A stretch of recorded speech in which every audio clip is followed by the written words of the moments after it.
Success is often compared to following a recipe.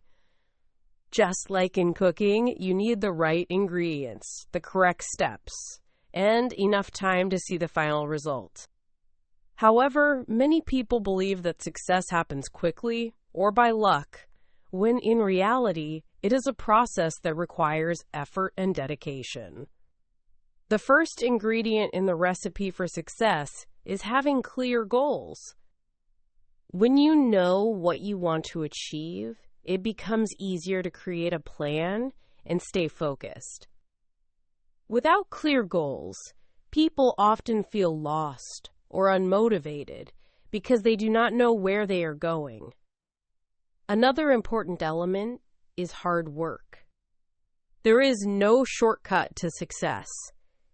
Just like a good recipe cannot be rushed, achieving your goals takes time and consistent effort.